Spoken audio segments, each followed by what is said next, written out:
think. Okay. Yes. I think you've been really straightforward on where you're coming from. My question is, and he touched on it, what behavioral things do you look for?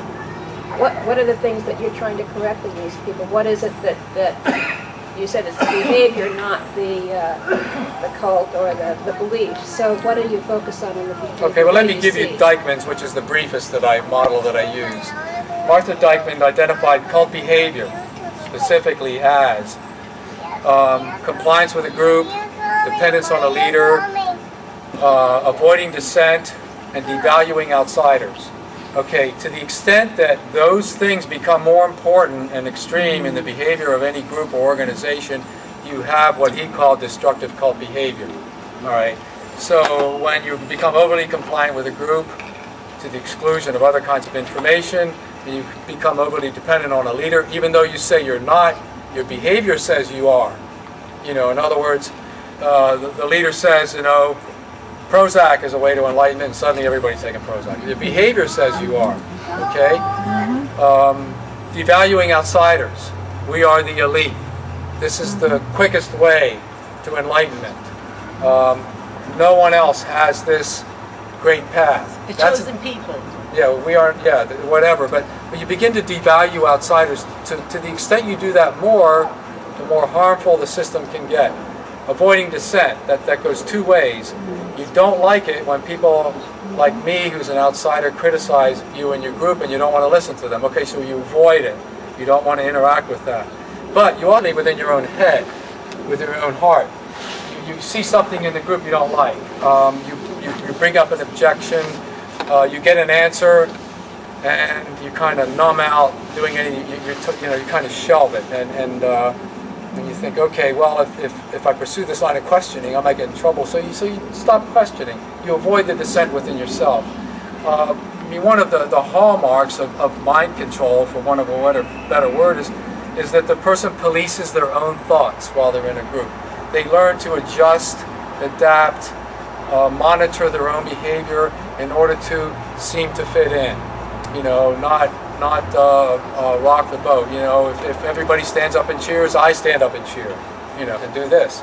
I mean, normally, you know, that's normal human behavior to want to belong to a group. But when it starts to get more extreme, when those four things start to get more extreme, more harm can result. That's what Dykman's saying.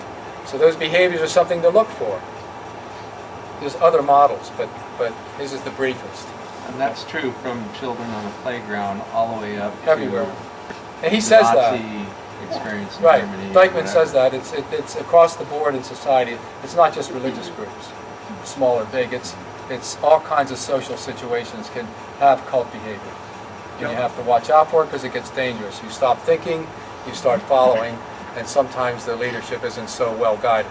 You know. Yes, sir.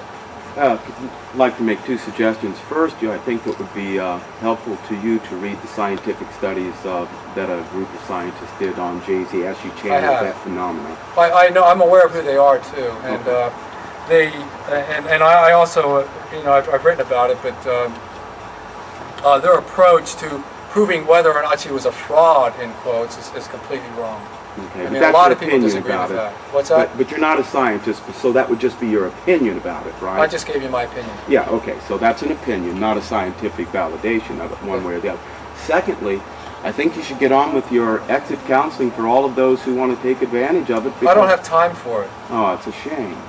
That might help people. I sense a bit of cynicism in your voice. Why? The reason why is because I think it's important that if people would like that there's a way for them to do it, because that takes them, as I said in my original question, if there's resolution in it, then that helps people move on. I don't think there's anybody here tonight that doesn't want to move on, not only personally, but would have that as a hope for anybody else. And I think, from what I've heard today, that is a way for people to move on. And I would say, hey, set up shop and do it. That would be a win-win for everybody concerned.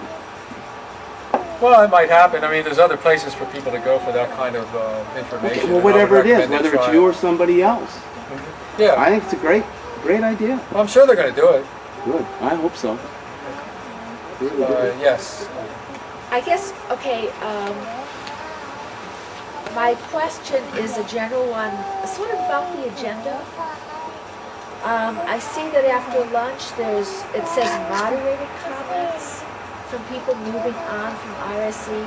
Well, Are you here to be that moderator? I don't know. It might be David, but what we had discussed was less of an open thing, which this has become, because obviously people who somewhat object to my perspective, that still believe that Ramtha is real and there's a good thing in their life, are here. And for people that are moving on and want to have that experience outside the group, it would be better if people that aren't in the group are there, because it's a whole different category of events. So that's what that's for.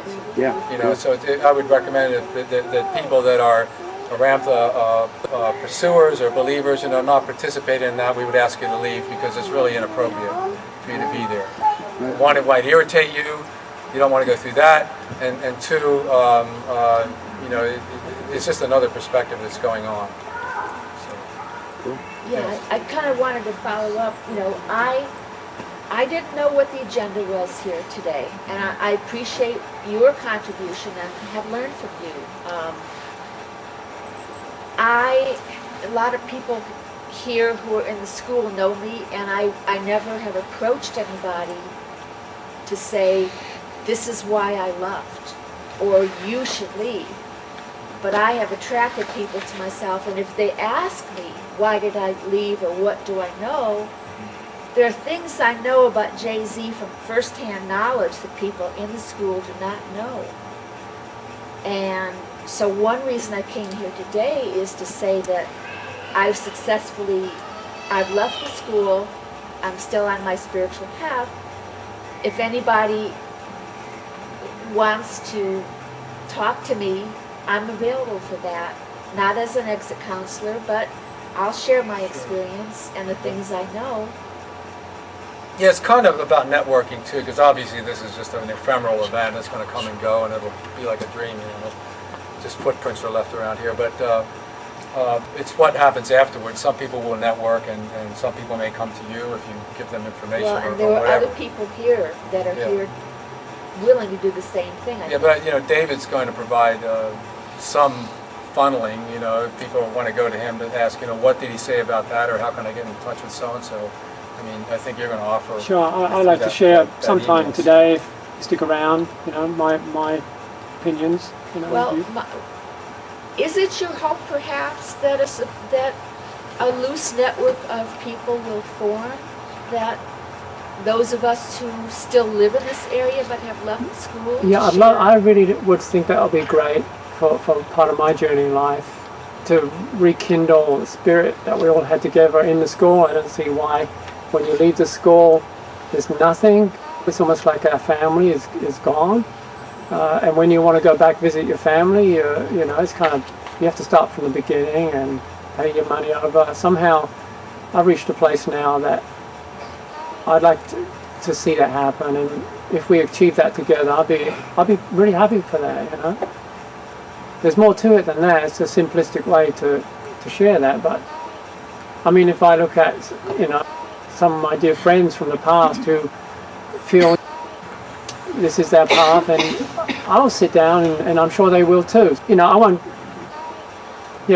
like to share my moments later. So There's also, I don't know how much time you have, but there's some video material that people can watch. It's about an hour's worth of stuff, or a little more.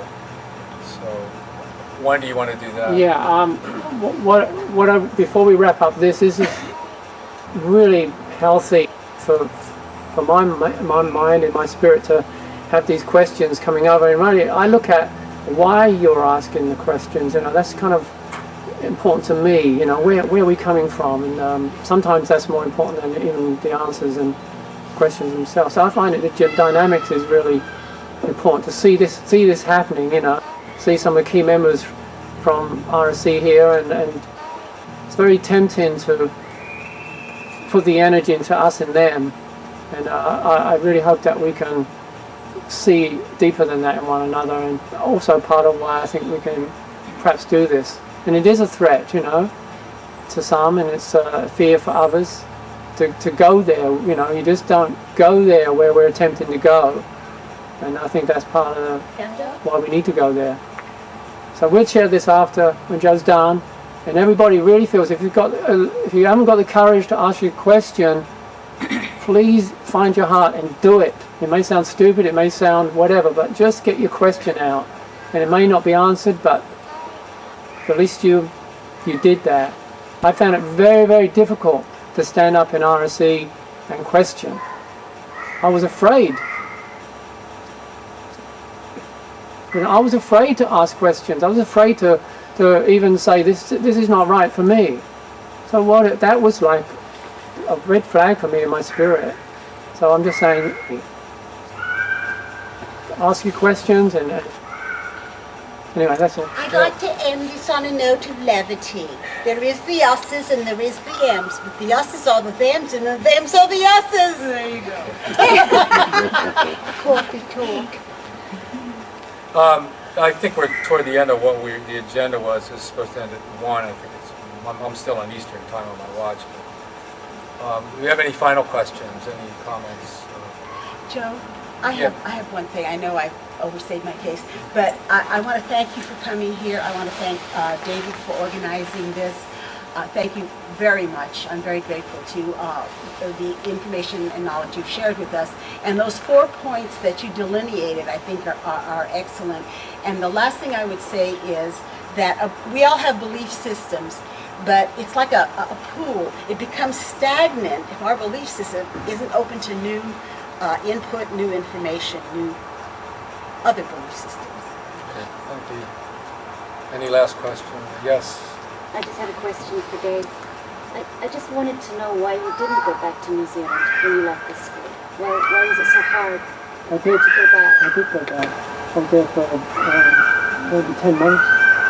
And I want to share, that's a really good question, Michelle. And I want to, I felt some criticism from somebody about, you left your children. Nobody better knows that I left my children than me. And that is that's an issue that all of us left something that we loved. Whether it's our children or something, I'm sure all of us felt we made a sacrifice for a greater cause. And that's, to first of all get back to that. If you point at me and say you left your children, so you're not a good person. Because that's the guilt coming back on this whole arena of our lives and spiritualism and so on. So, Michelle, I want to talk about that. And I like to talk about it. We're going to have a break, have some lunch, and then those that want to, that actually are here for the purpose that they want to leave or move on from RSE, I want to give them the chair for a little while to share their experiences of that. And for Greg, this is not your agenda, your group meeting for that. You have your school. It's not my school anymore. You have your arena for that. This is and you're our guest here. So I'm not inviting you to, maybe I may not, but that's up to me. Just like you have your choices where you are, and Ramtha can choose you or not. This is for my guests to speak up and share the moment. So that's going to come after we've had some lunch and had a break. And then I really recommend anybody that's got the time to view a few videos that Joe has brought here. It's just, very worth the time if you can stay behind afterwards and do that. So, and just one more thing, I was criticized somehow that it was wrong to have ask for donations for Joe's visit. Well, Joe's willing to do this for free. I just want to make that clear. He's got family, so this is my choice. I'm asking for donations. Yeah, of course he'd like some help with his time. If anybody sees anything wrong with that, you can talk to me about it, but I don't see anything wrong with that. And you have a choice here. You didn't have to pay at the gate to come in here. And this is donation in the English sense of the word. It means that you have a choice. In the American sense of the word, donation means this is it's $50, that's donation. Well, no, it's donation. I have a choice here. No, it's donation. It means you pay $50. I went through this for years. So, in the American sense of donation, maybe I got it wrong. No. Is that true or what? But anyway, it truly is donation. If you want to put some money in the hat, and we forgot to bring a hat, so if anybody can lend us a hat, I really appreciate it. Thank you. So this is the schedule, unless... I'm finished unless you have... Yeah, I have a question. When you follow a channel, will you ever find out this is true, the message, or is this really only my belief system? You know, it's difficult territory. I mean, there are ways that I've determined for myself whether the spirit is independent of the channeler, and it takes some trickery and rapport with the person that you don't usually get. You know, for instance, I would never be able to have run this test on Elizabeth Clare Prophet. It would have been impossible because she wouldn't have agreed to it. But I'll give you one example. There was a professor from the University of Cincinnati, Lyle Kohler, who was on sabbatical. He was a history professor, and he had interest in New Age spirituality. At one stage in his middle-aged career, he began to practice automatic writing. His arm went numb, and it took off and wrote all this inexplicable stuff from a being called Ramtha. And then the next stage was that his body began to get taken over by this female entity, an ascended lady master, she described herself as. This all happened around 1986 or so. So I went to the University of Albuquerque, where this guy, professor, had rented a hall. It was an $11 a head charge, which wasn't a lot, you know, to come hear him speak and help them perform or whatever, or, you know, her talk. Maybe 35, 40 people were in the audience. It wasn't very big. But since this was kind of a new thing, and it's a friendly audience, because most people that go to that thing believe in it already, you know, and they're not there. There were people there that were believers in the entity of Michael. Some were believers in Great White Brotherhood. There was a mix of people, Edgar Casey people, you know, and then there was me. And so when Ramtha came into Lyle's body and were reanimated and began answering questions from the audience, very friendly, intimate. I asked some questions of Ramtha. I said, are you aware of other ascended masters? You said you're part of the Great White Brotherhood or whatever, or sisterhood. He said, yes. I said, do you know who Jwa Kul is? Yes, a very wonderful being doing great work. I said, do you know that Jwa Kul works through Alice Bailey, or used to? Oh yes, I'm aware. And I said, is it true that in the Ascended Brotherhood there's almost like timelessness? It's instant communication. You can communicate with one another very quickly, you know, and know what's going on. And oh yes, yeah, we have that power up here, you know, and all that. And I said, okay, great, you know. And so I said, you know, there's a lady I know who works with Jwa Kul, and you said you knew Jwa Kul. And I said she's in Arizona, and I even gave a name. Now I knew that Lyle didn't know this woman. He was a channeler that taught other people to channel. Her name was Janet McClure, and I met her and did the same test with her. And I said to Ramtha, the all-knowing being who's in the other world, I said, you know, could you describe Janet for me? Simple question that a 5-year-old could answer, a descriptive question. Okay, nothing complex about the meaning of life, whether or not reincarnation is true, did Atlantis exist? You know, when you test an entity, you test with simple, concrete questions. Okay, and you have to know ahead of time what the scene is. Well, Ramtha gave it a shot. You know, tall, thin, dark hair, you know, all this sort of thing. I went to my next question. I didn't say whether it was right or wrong, and I continued talking. But then I did ask a provocative question, and the audience got very upset with me. Sit down, you know, we're going to come here to hear you, and blah, blah, blah. And I've gone through this with the channel Kevin Ryerson. I did the same thing, and everybody booed me down after a while. You know, I don't want to hear you. I said, okay, I'll stop. So I stopped. And before I stopped, though, I told Ramtha, I said, by the way, you were completely wrong about Miss McClure's description. This is a frumpy lady with peppered red hair and nothing like he described. You know, total mistake. So to me, it proves that Ramtha does not have communication with Jwa Kul, who would know anybody that is even pretending to channel him down here. You know, whether she is or not. So those kind of simple questions give you a pretty good idea whether the entity is independent. I also asked Heltha, since Heltha was a Swedish ascended person, I said, I asked the question, this is when everybody started booing me. I said, could you answer me in Swedish? Frozen, because it was like a Swedish accent, Yeah. I said, answer me in Swedish. Nothing. And I said, why can't you speak in Swedish? Well, the instrument through which I am working is, the brain of the instrument is only educated in English, and I have to adapt to that and to work through you. And I said, well, does that mean then that there's no way to distinguish between Lyle and you? If you are limited by his brain, then it's his brain doing everything, right? There's nothing independent. And again, frozen, they're not able to answer the question. But it's those kinds of things that you have to be able to do, and that historically has been done with people that are testing the spirit, so to speak. You don't do scientific tests with probes on their brain and things like that, and to see if their blood rate changes and all that. That doesn't mean anything. It's concrete information that should be known by the entity, easily known, directly known, that you should be able to ask and find out. And if they can't answer it, they're not there. That's that simple. So, I don't know if that answers. But see, when I started 10 years ago, there were not question and answer anymore in the school. That's because she could be tricked into clumsiness. And every channeler knows that after a while. Believe me, after I grilled Janet McClure when she was at the workshop in Santa Fe with that kind of question and trapped the Tibetan into not being able to answer these simple, direct things that should have been answered, I don't think she ever allowed that again. So, you only get one shot at doing that, so you better do it right. That's my answer. Yeah.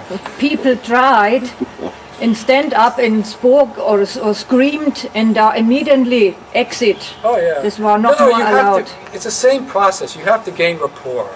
You have to be trusted, and then you throw the zinger in. You can't start screaming from the get-go or accusing. You can't do that. You'll never get to your final test or what you need to do. It's got to be done with some respect and dignity, or else you won't get there. All right, that's it. I'm going to fold up here because I'll be around if anybody has independent questions and want to talk to me. I'm here. Thank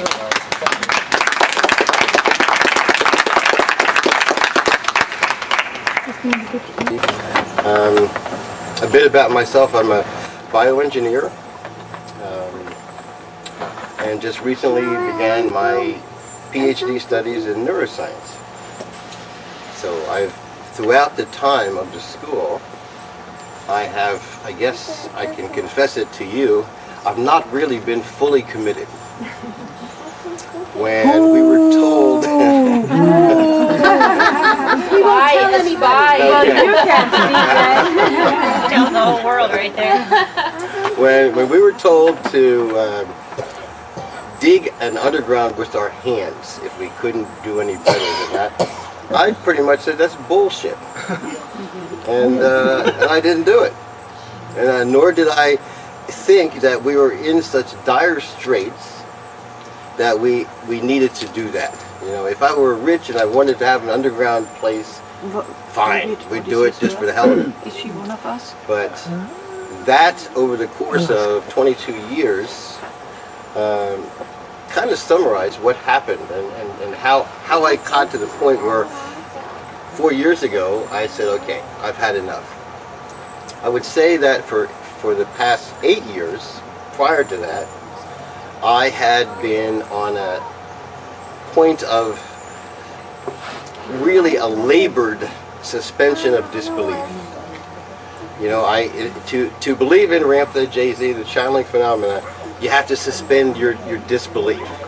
Something has to draw you and say, oh, okay, I'll give this a shot. So I did. I said, okay, a school of enlightenment, good idea. What I had learned, I had a lot of spiritual training and experiences before I came to the school.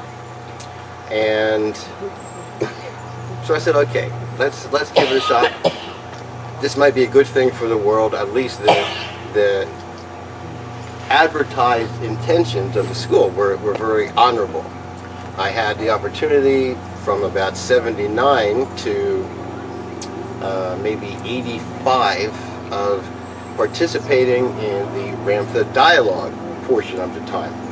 Now the dialogues, actually there were questions you could actually ask, but as Joe said, you know, and this has certainly been the truth, once Jay-Z understood that this really put everything at tremendous risk, then suddenly there was no more forum for asking questions. Suddenly it was a monologue, it was a teaching, and you either accepted it fully or you did not. Now being a scientist, I was asked by Jay-Z to participate and be an interface for the visiting scientists. So I had an opportunity to talk with a lot of people. David Bohm's quasi-successor in quantum physics, which is a very strong interest of mine. Amit Goswami, who I actually invited to come to the school and speak, or suggested this to Greg and those who actually arranged that, as well as putting 3 or 4 people in the What to Believe movie.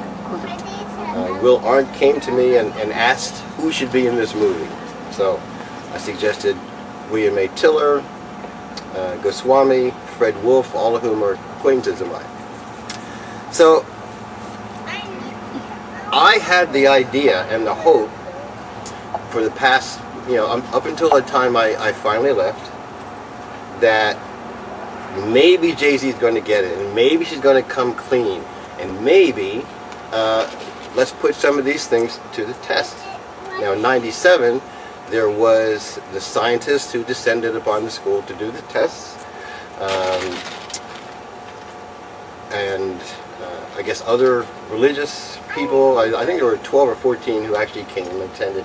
I was the only student at the school who was invited to be on the scientific board, and I actually walked around and got a chance to meet a person who was a tremendous force in the field of transpersonal psychology and psychology itself, and who headed the study that was the physiological study, Ian Wickrensira, and I think Goswami didn't participate in that. At any rate, the study, I can see how you would say it was flawed, because it presupposed a lot of things. Actually, I spoke a couple weeks ago with one of the authors of the study, and there will be now, 7 years or 8 years later, another set of findings published from those investigations there. Now, the one thing that I have to conclude is that, okay, yes, some physiological things which they measured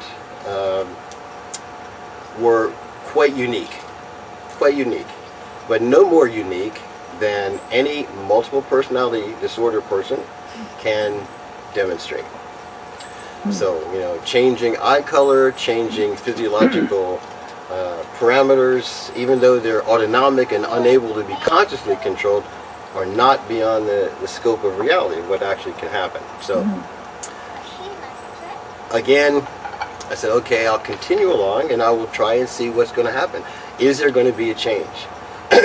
I published one paper, I presented a paper at Bastille on the efficacy of the C&E in terms of elevating the oxygen level in the brain and causing these various things to happen.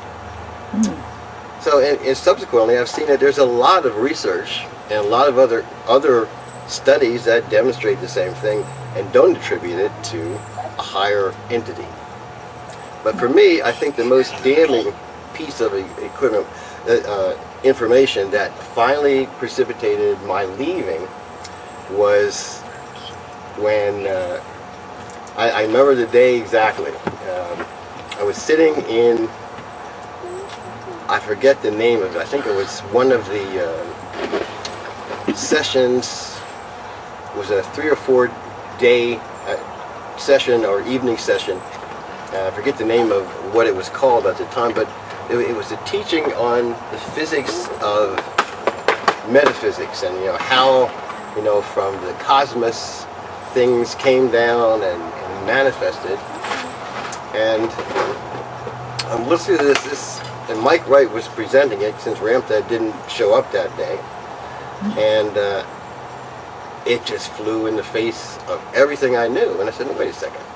Then this little lady who's a diehard student to this day, little Asian lady, says, oh, it's all here in this book. And she hands me this little yellow 75 or 50 page self-published quasi-scientific book about how from a concept, the particle comes down and evolves to the various levels and gathers mass and then finally manifests. And I said, this is bullshit. And that was it. I said, okay, I've had it. I have proposed doing good science to Jay-Z, not even a response back. I ran a class, some of you may have attended, to try and teach people who had never studied physics the rudiments. So that if you're going to talk to other people and support yourself and say, I understand physics, you better understand at least the rudiments. So it was never acknowledged by the school, it was never acknowledged by Jay-Z this was anything worthwhile. I published Bridging the Gap, two versions of that, and a book on quantum physics on how to understand it, so you can understand what's going on. None of this was ever acknowledged, and it was mainly because I was perceived as a threat. And so suddenly, there were no more invitations to interface with the speakers or to participate in any meaningful way. And then it all culminated, and I looked at this little yellow book, the title of which escapes me right now, but not a single person has asked me, why did you leave? Not a single person in the school has ever asked me that. I know it's because they don't want to hear the answer. I mean, I was on stage, I ask you. Okay. I asked you. Well, you're not there anymore, so people in the school have still to this day have not asked me why you left. Nobody asked you today? Not at all. No. They didn't ask you which side you were on? They scrupulously avoided asking me that question because I've been too close in. I was asked by Ramtha to teach quantum physics at the first time that was asked to be done, and I was granted a day to do it. Octal 1. And always interfacing with people like John Hagelin and Goswami and others who came to speak. Jay-Z would be the one who trot me out as a scientist to say, here we have scientists in our group. So that's what I was. But it has no value. It has no value whatsoever. Because it was just, as long as I was supporting the facade, it was okay. So, but I guess I have a slightly different take on things than perhaps some of you feel. I absolutely see the school as a process that I went through. And I'm not upset about it. It was a choice I made. And I think I can say that because I never fully invested into being a true believer. I wanted to see what would happen. I went with it as long as I could. I did not interrupt my life. I went to grad school. That was 3.5 years where I didn't do anything. And continued and to work and live my life and go as I wanted to go. So I've been in and out and in and out and in and out a number of times. So at this point, I am out. In your very beginning years, when you had dialogue, do you recall any questions that were asked of him that he couldn't answer? Yes, I remember a couple. One of the most embarrassing was there was a Korean couple in a beginner event. And Ramtha said something to them in what was supposed to be Korean. and they looked at each other like, what the hell was that? You know? And then he quickly adds, this is a precursor to the current language. You know? This is what your language used to sound like. You know, so what can you say? You know, it is a matter of suspension of disbelief. And as I said to Dion a little earlier, you know, the hardest thing perhaps about being bamboozled is accepting the fact that you were bamboozled. You know, and then you have to get past it. However you need to do. If you need to talk with someone like Joe, I'm happy there are people like Joe who can aid that process. But you know, it's your journey.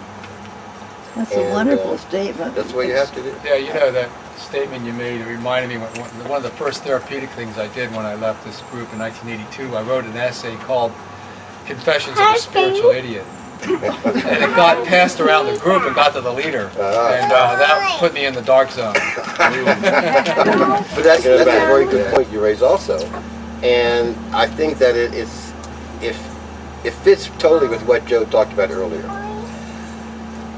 You know, you move along and you start seeing, well, wait a minute, you know, well, how come that suddenly changed? And there's always an explanation as to, well, now Ramtha is more conversant with, you know, modern English. Okay. And so then it would move a little bit further, and you know, and so it's like okay, we're stretching us more and more and more, and of course, the blame for not getting it is always put back on us. This is another major telling point about the whole phenomenon, is that total responsibility for even such things as whether or not Ramtha/Jay-Z was going to show up that day is because we were not prepared. We were not hadn't done enough disciplines, hadn't done something. And so it was used to justify virtually all kinds of things. It's the reason why all the predictions didn't come true. Well, that's another one. I mean, because we changed the timeline. Yeah. How'd you do that? Yeah, that's a good question. How'd you change timeline? Well, I don't know, because we were all failing all along, so I don't know how we did do it. Yeah. We all sucked all along. That's also an excellent point. Carol, can I ask a question?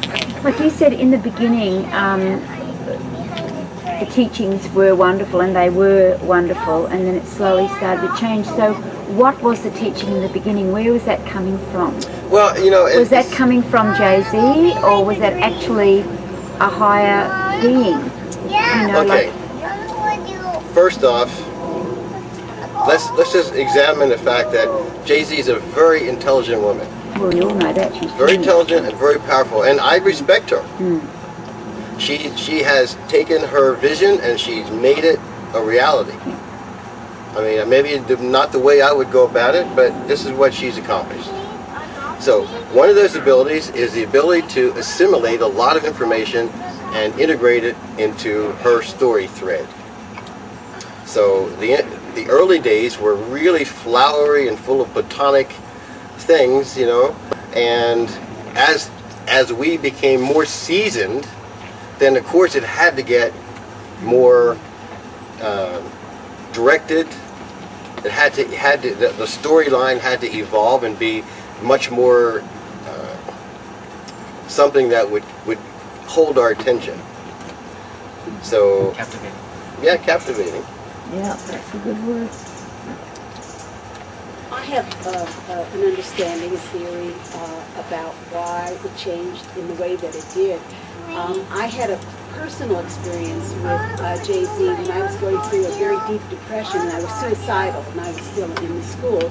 And I don't attribute my suicidal tendencies to entirely to the school, although partly. And she came to my house with an entourage of some of her people, and she did a great good for me, and that's why I've had such tremendous conflict of feelings, because there's been a very strong love-hate connection that I have with her. And she paid for my stay in a treatment center. She paid all my bills. She paid my mortgage payment. She had a garden put in for me. She demonstrated a great love for me, and I was not part of the clique. I was never one of the in-group. I never desired to be one of the in-group. My motives were so pure. I wanted to know God, and I wanted to know truth, and she purported to be able to teach me that. She sat on my bed, and I was drunk at the time. I was alcoholic. And she looked in my eyes and she said, "Do you have the will to live?" And I said, yes. It was the first time I had said yes. Before that I said no. And she said, "You know that I had been persecuted greatly in my life, don't you?" And, I nodded my head. I see the teachings that we got were a reflection of what Jay-Z was going through in her own journey through life, in her own expansion of knowledge and understanding. And I think in the beginning, there was a lot more love and light. I mean, that was what drew me in the first place. I really felt genuine love and light coming from her. And from her, I still have the book, Love Yourself into Life. And it's so entire, I mean, there's no connection whatsoever between that and later discourses. I think Jay-Z became very, disenchanted. I think she went through her own problems, her own crucifixions, her own disillusionment, and I think she became embittered, and I think the teachings changed, and I think she felt the persona that she created at the beginning of the kindly old man, because I was there from 86 on, 85 on, and her persona was a kindly old man that came to you and talked to you like this and nodded. And then suddenly it became, not suddenly, but it became the warrior coming into the room. It just, it completely changed, and to suit the times that she was in it. Yeah. And I think she got corrupted by her own greed for power and her ego-driven motives. And I think the whole teaching then became decadent. Well, a good point is that if we just look at follow the money trail. Used to be you paid everything to Ramtha School of Enlightenment. Then it became JZK Inc. All checks written for events, goods, books, whatever. Now you just make it out to Jay-Z Night. And I mean, that kind of says the whole story. When you talk to the guy that's going to republish the results, yes. What's the intent? Who instigated it? And what they're really going to say this time? I'm not sure. It's Dr. Stanley Krippner, who I consider a good friend, and actually he's one of my mentors in my graduate study. I don't know what the results were. We didn't discuss it. There was a delay because the co-investigator actually got into some legal trouble, and the research got shuffled away, and he had his own cycle to go through, and finally it's been refound, and Stanley's gone through it, and I guess is publishing something a couple. So you don't know if it's going to be one of those. I have no idea. We were duped, or we were. I doubt if it'll be. I doubt if it'll be. We were duped. But we didn't do this quite the way it probably should have been done. I really don't know. I don't know anything at all about it. I had dinner with him a couple weeks ago, and we just talked about other things mainly. Joe, do you know Stanley? I know who he is. I've read his work. I'm aware of where he fits in. I mean, he tends to lean toward some sympathy toward paranormal and whatever. I mean, he has that in his. So you person from my perspective sees some bias in his approach, but you can't help that. Yeah. And but I don't know anything about this news. I'd be curious to see what they come up with. If they're a little more honest about the results, or maybe not honest isn't the word, but objective about it, and add more information. I would like to see what they say. Yeah. And you don't know why. You don't know why they're going to do it. Well, the research was it was going to be published like 6 years ago, but the cohort researcher got into some personal problem. Everything got Well, I'm squirreled just away. wondering if right now, every time you have a discussion with a student, or anybody from the school, you know, that's the first thing they throw out Oh, I is know. that scientific study. And I'm wondering now, after this next publication comes out, whether They're gonna have more ammo to. whether it will boost their position or that's something that they'll all of a sudden have to discount. Well, you know, I'd say email Stanley. It's scripner@saybrook.edu. Saybrook? SAYBROOK.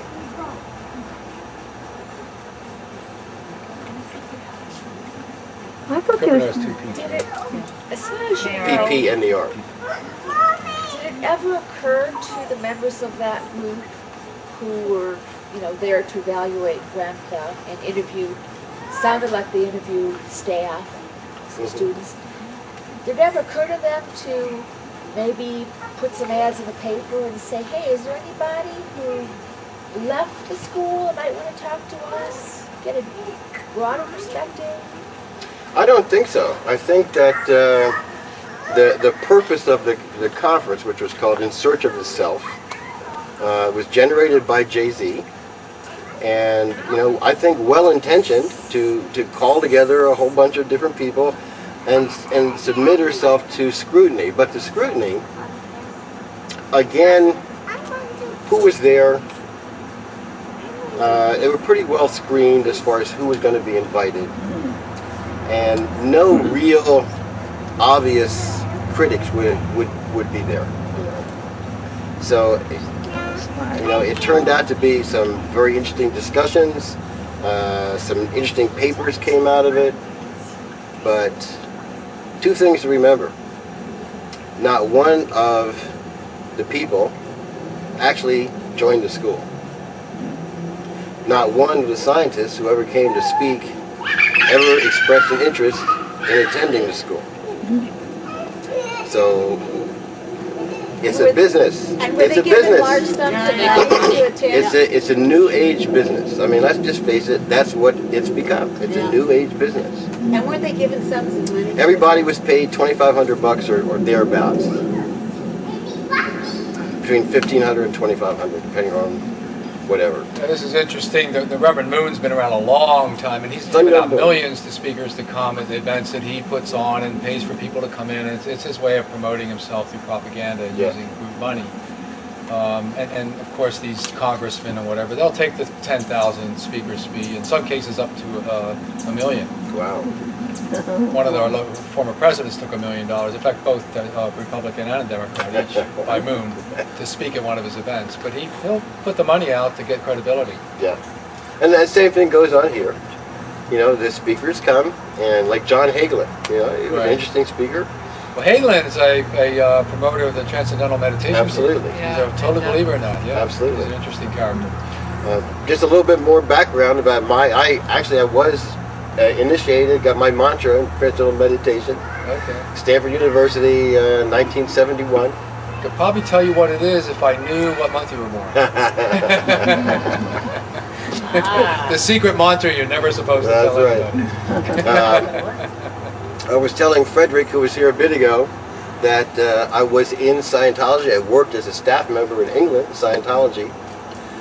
Basically had to walk away because once you see behind the curtain, you're no longer really a participant.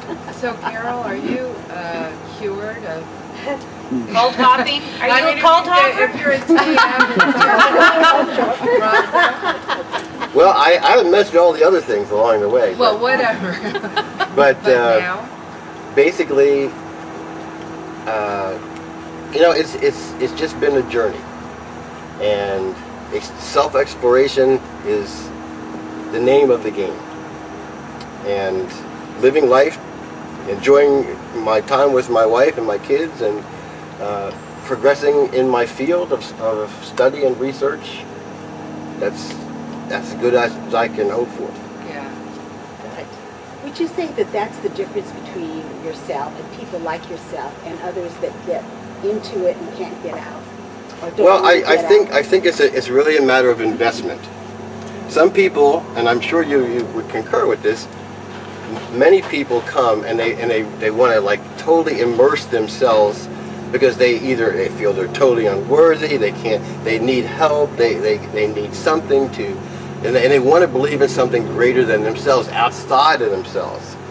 This is the whole story of projection. You know, this is how it works. Outside of yourself. Absolutely. And it's a compensation for the lack of self-worth. That's a good way to put it. So that to me is the difference of whether or not you can let go. How much of yourself are you investing in? Oh, if I let go, then I won't have any friends, or I won't go to Valhalla. You know, whatever it is. You know. I mean, it takes courage to accept the fact that we are on our own and it's our responsibility. So there's many pathways and many books and teachings you can read and help you along the way if that's your desire. Or you can, like Joe, you know, belong to an organized religion if you find comfort and support in that. Or you can stay in Ramtha School of Enlightenment until you get it and you say, okay, I gotta go. But the school, to me, has validity. It has validity because there are people who want to participate in it. It doesn't need any other reason to exist other than that. I have a question. Yeah. So you were in TMI, you went to Scientology, and you saw behind that curtain, and then you just popped into that thing. You didn't invest your whole entire, you didn't suspend your belief totally, I mean disbelief totally, but you still stayed in it for a really, really, really long time. So in R.S.E. Yeah, you know, compared to, you're not that old, compared to the other things. I mean, R.S.E. was the largest part of your, you know, your spiritual career, seeking career, right? But just remember that 22 years included like periods of time where I wasn't in the school. Right. But you kept never going back. Absolutely kept going back because until 4 years ago, I always felt that there was something worthwhile that I could contribute to. Because it was your contribution. That's exactly right. That you were seeking I was wanting to do. Yeah. Okay. I mean, I published, as I said, a couple of different guides to help people understand science. I mean, I wanted to contribute to something which I thought was a good cause. But it sounds to me like you're saying, and correct me if I'm wrong here, but that kind of approach to spiritual philosophy or whatever is something that you felt attracted to all along. Because you know, when you talk about TM or Scientology or the Great White Brotherhood groups, there is this idea that you can improve yourself through techniques and become more powerful, more aware, and possibly ascend or you know, like the yoga of connection with the divine through TM, which is what they taught. So you have that's part of your journey, your personal view of life. It is. Okay. And it's fueled by the fact that I have had some outrageous paranormal experiences. You know, none of them tied to any of the teachings, or they kind of happened spontaneously. And I noticed that they kind of spontaneously stopped once I got into school. Yeah, mine did too. Yeah, that's exactly because right. then you're channeled into this is the only way that this is going to work, and that's a limitation, and not one I'm ready to endure. Yeah, that is such an important point, you know, because you can, like Joe was saying last night about, you can justify everything. Yes. You know, and that's how you stay in the school. You keep justifying it, justifying it. Absolutely. And so you have all of this history of paranormal experiences, psychic experiences, whatever it was, and then you get into school and it just stops. And I'm sure, I mean, it happened to me, it probably happened to a lot of people, and then because of that, like you say, that funneling, I mean, I'm kind of repeating what you're saying just so that I can get it, you know, is that, of course that makes sense that it would stop. Well, and there's no forum within the school Absolutely not. to address anything that you Well, and You then did. and then Ramtha would say, We weren't even "We're allowed not to here talk for about it." phenomenon. You're not supposed to, go for phenomenon." And then of course, then everything was about the phenomenon. It was all about getting your card, and all about getting to the void, and all about. But oh no, you're not. So it's damned if you do and damned if you don't. Well, I'm not going to take the whole time.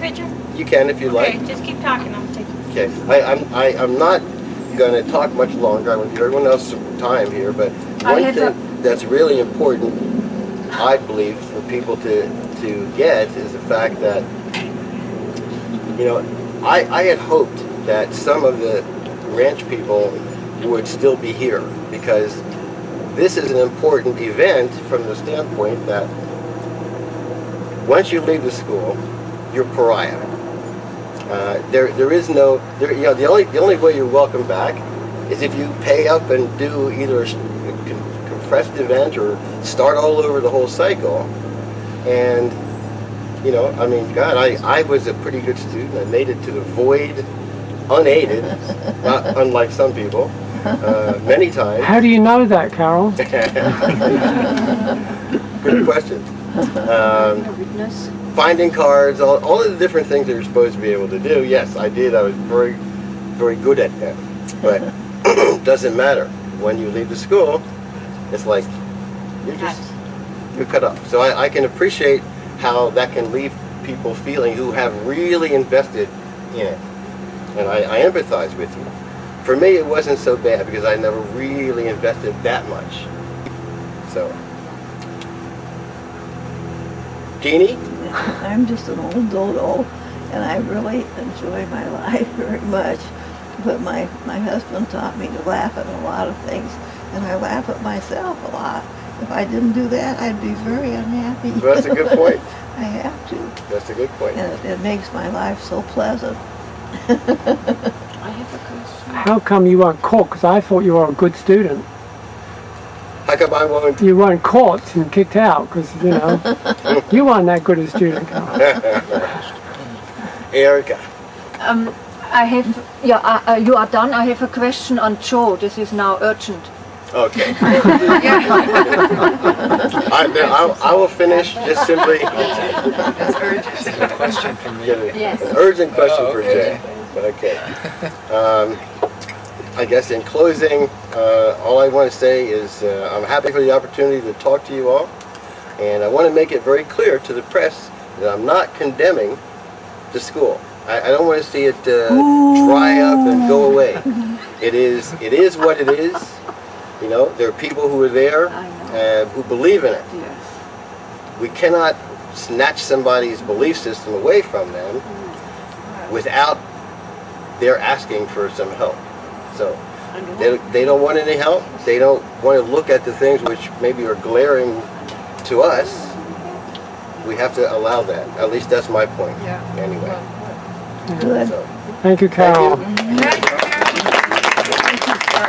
Repeat the question. The question is, how could a fraud, and the reference is obviously to the leader of the R.S.E., last for 30 years and continue like that?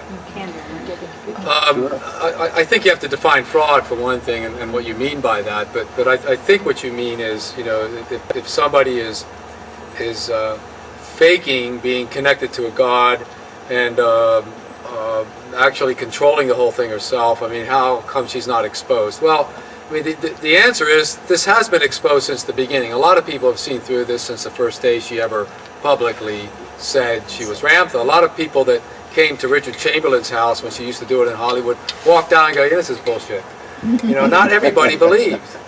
So it's not a matter of a total exposure of the fraud. This is a person-to-person thing. It's one person at a time, and some people might half believe, might think the message is great, but the expression of it is goofy. Other people might think that on the other hand, the message is muddled, but she's really pretty, I'll follow her anywhere. There's all kinds of reasons that people might excuse, the thing and not see it as fraud, or see it as a partial fraud or whatever. So, we have a capacity for fantasy that's incredible. Children watch cartoons like they're real. And we grow up and we still do that. We do it in different ways.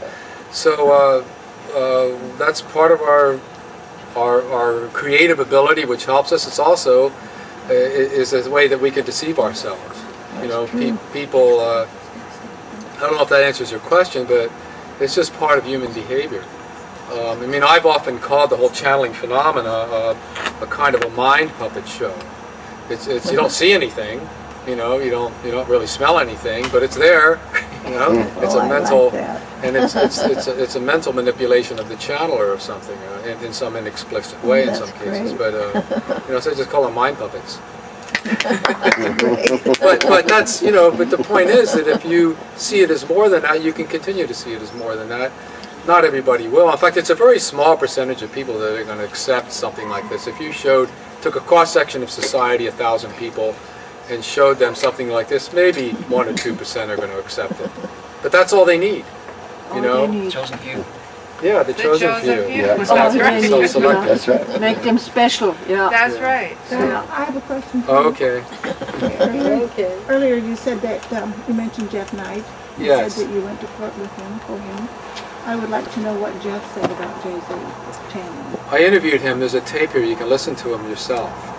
Oh. 2 years before he died, he wanted people to hear what he had to say, and I mean, it's not copyrighted or whatever, but I've never distributed it, you know, but people can look at it, and there's a few people that have a copy of it, and you know, it's just for private consumption. It's not a public tape, but he's never put any limits on it personally in my conversation with him, and it's a pretty simple testimony about what he thinks of the group, what he thought of it, and how he got into it. Some of the odd stuff, for instance, I asked him, you know, what about this Jay-Z channeling an entity, 19th century equestrian called Charles to help her invest in Arabian horses, you know, what do you know about that? Oh yeah, she used to do it all the time, you know, and he talked about that. A lot of people didn't know she did that, channeled other beings. I mean, I have a tape of her channeling Jesus. I was in the audience Did it when once. she channeled Jesus once. It was a harsh, It was terrible. terrible Jesus. It was terrible. Jay-Z. You crucified me! Yeah. Actually, I still remember that. Joe, I sat next to Shirley MacLaine in the Oh, it New happened York. when she was there. Yeah, that happened. Boy, she never pulled that stunt again. No. But Charles apparently was done in private. Yeah, Charles was around in private. So. Oh, that's wonderful. Jean, how dear. Oh, this is wonderful. I'm starting to feel like a comedian up here. I gotta. You're still in the audience. So, You're very good. Joe, is there anything that you can recommend for those of us who totally gave our power away and have,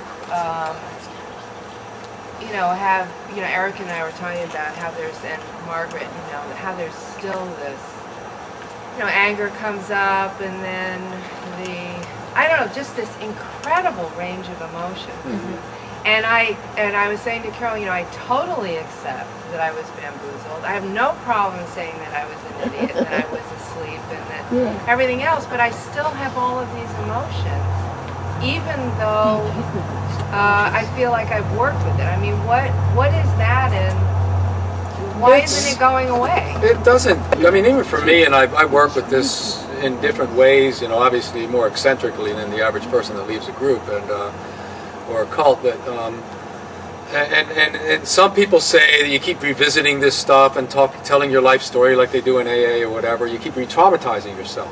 Stop it. Get over it and go past it. But you really can. I mean, it's healthy to talk about it, but I think you need to talk about it in a more educational. Try to get as objective as you can about it. One of the most healing things that can happen is when your story helps someone else leave. Then you know that what you've learned, the pain you've gone through, or the struggle you've gone through to learn something, actually has value. And so you're looking for some value in this, and that's what the value is, really, in anything like this, is to teach your children not to make the same mistake. I mean, that's what we're supposed to do with our kids. That's what we do with our friends. That's what we do as a teacher in a school. You try to teach them math the proper way and learn it elegantly. They don't have to reinvent the whole system themselves. And you correct them. You give them an F when they're wrong, And so they try a little harder to get it right. And I think that's the same thing with spiritual seeking, you can get an F, you know, but it doesn't mean you have to keep an F all your life, you know, and you can prevent other people from getting an F, you know, by just talking about it, opening up. Sometimes it's embarrassing, you know, sometimes it's not such a wonderful thing to be able to talk about. In fact, I find that's one of the more damaging things. People that leave these groups tend to slink away, especially groups like these bigger ones that have more organizational ability, like Scientology. They don't want to talk about it because they know that people might come after them. You know, you don't want to complain, and you know that. You know, people get sued, and so they tend to stuff it and not talk. They feel embarrassed. There's a gap in their lives. You know, and so it takes a little courage to get over that. And what is the fear?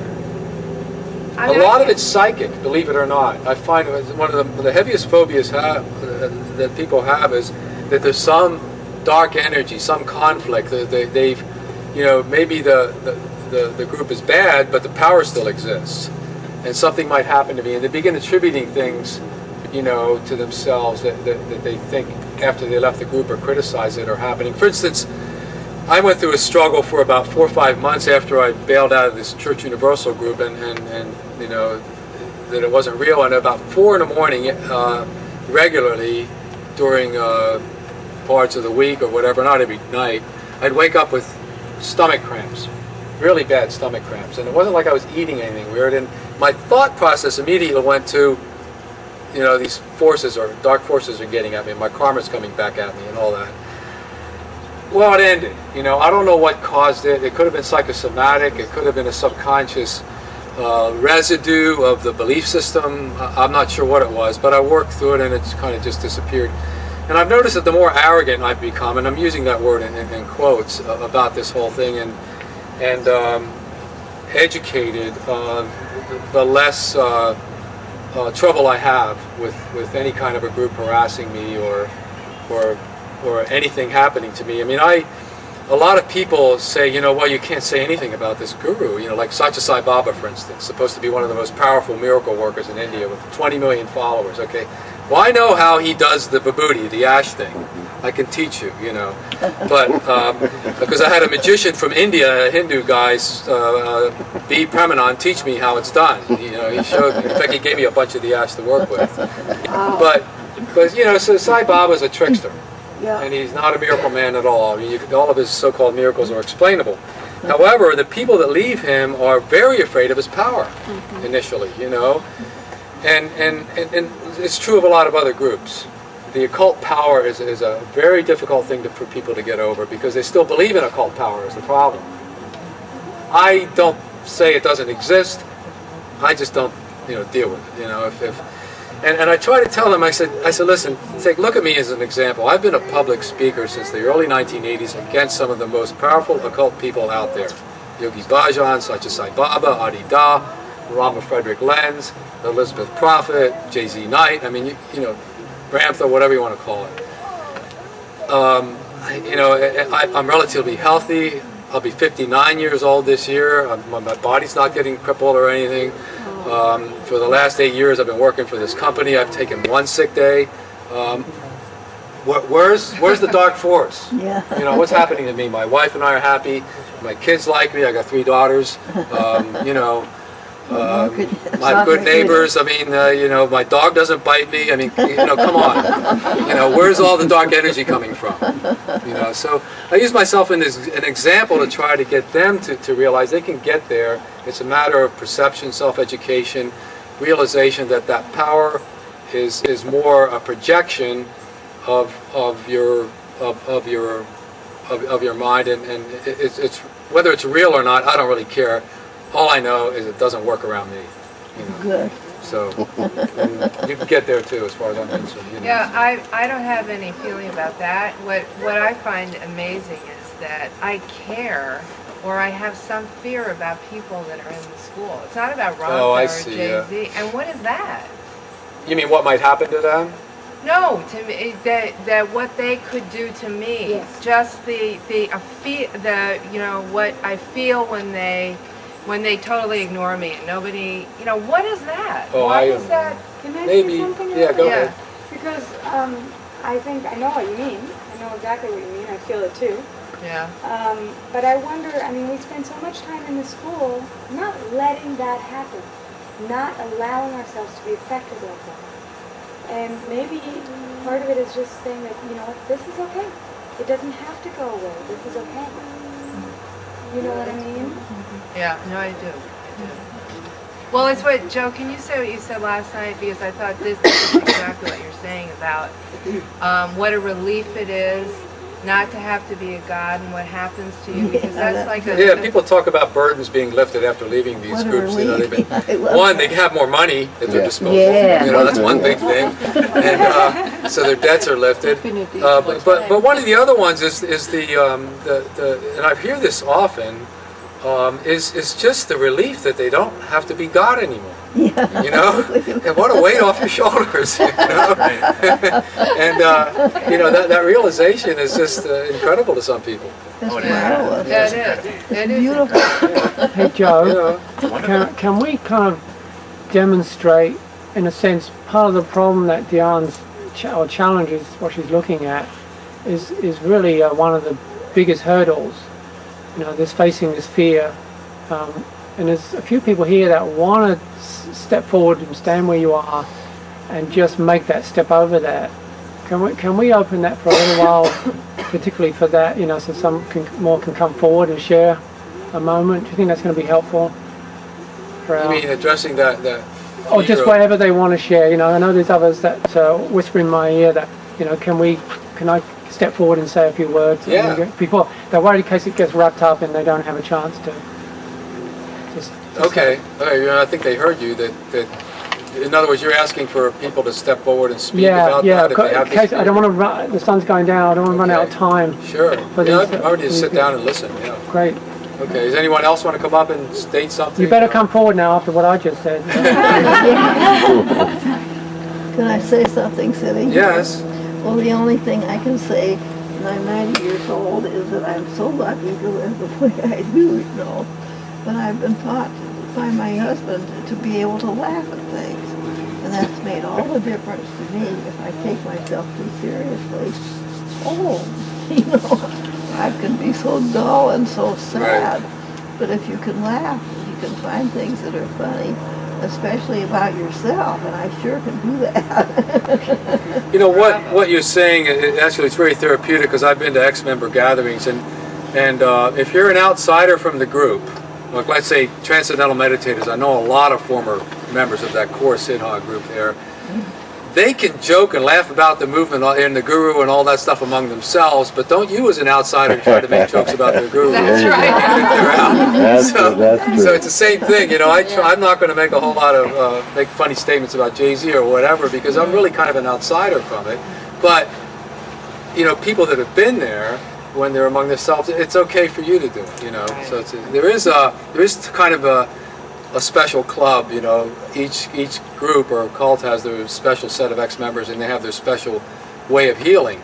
And that's one of the ways, is they kind of ridicule themselves and think about the funny things that happened or the funny stuff they believed, you know. So that's really therapeutic. But it's really not, you know, it's really not appropriate for an outsider to make the same kind of jokes about their guru. Especially if they're Catholic. Huh? Yes. Yeah, but I've seen that. That's a phenomenon that exists in every one of these situations. Yeah. How different were the questions that you got asked today, different than other questions you get asked by other people who are still in the group? Was it pretty much standard? A lot of the same, especially the Catholic thing? Yeah, I get, you know, that happens a lot. The ones the members asked here were very common questions, you know. They could have been Scientologists, Unification Church members, you know, TMers. I mean, it's the same attitude, the same type of nervousness, you know, about who I am and what I'm doing, and also the same kind of labeling, the same kind of desire to dismiss, you know. Well, if you haven't been there, if you haven't experienced it, you know, then how do you know what it is? I mean, that's part of the test. I'm used to that question, you know, for 25 years now. So everybody, you know, challenges me with that. So, yeah. But that's just, to me, an instinctual response when you're inside a closed system. It creates those kinds of questions that people don't think far enough to be able to carry on an extended dialogue. Everything's stereotypical, and they want to dismiss things very quickly. And so if they can pin you down into, oh, you're Catholic, I don't have to listen to you, then they feel better. They really feel better, They don't have to exercise the stretching, the questioning that goes on in dialogue at that point. They, it's stereotypical thinking. It's a labeling. It's just like if you label a culture, you can devalue the culture, whether they're Jewish or black or Muslim or whatever. You can, if you call them some name, it devalues them. You dismiss any dialogue with that. You don't have to think. It's called a thought-stopping cliche in Robert Lifton's book on totalism. That's very common in communist totalism. The kids are instilled with thought-stopping cliches in the schools to how to look at capitalism, for instance, or whatever. And that's very common in the Ramtha school as well as in others. I've seen it over and over again.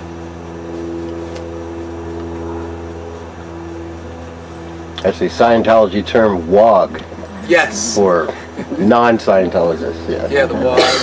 I'm a SP.